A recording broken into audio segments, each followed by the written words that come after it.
Handang-handa na ang mga simbahan sa pagdagsa ng mga Katolikong Pilipino para sa taunang tradisyon tuwing Semana Santa. Ang bisita iglesia o ang pagbisita at pagdarasal sa mga simbahan tuwing Huwebes at Biyernes Santo. Nagbabalik si Zai Chua.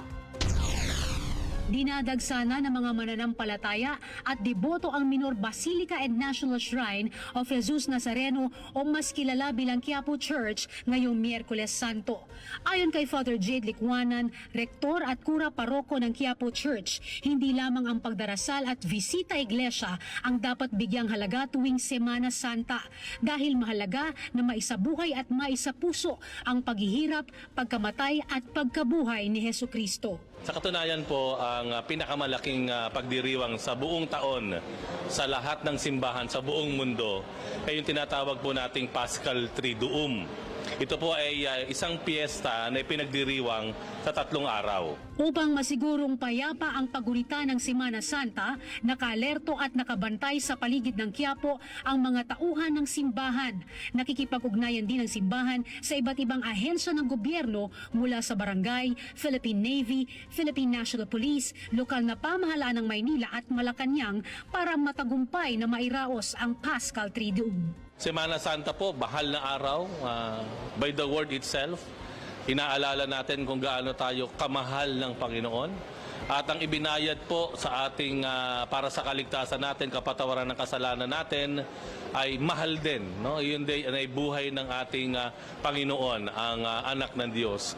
Ang maganda po rito sa Semana Santa po, ito ay always isang bagong pagkakataon para lingunin ang ating sarili, suriin ang ating buhay. At pagkatapos po sa Pasko ng muling pagkabuhay ay nawa, mayroon tayong bagong simula, fresh beginning, a new start. Ito ang orihinal na kamay ng Poong Jesus Nazareno.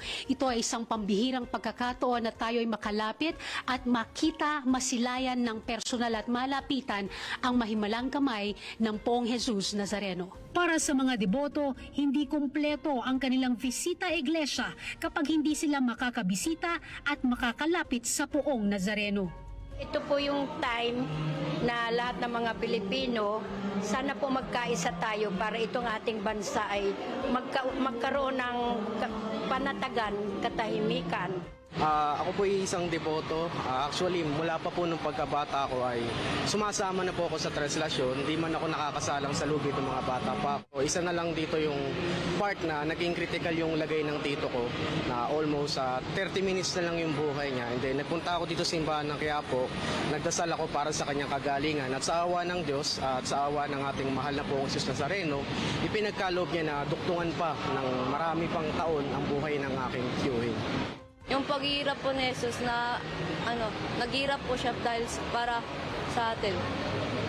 Prinsesa, kasalukuyan nga ay patuloy ang pagdating ng mga deboto dito sa Basilika at Dambana ng Poong Jesus Nazareno.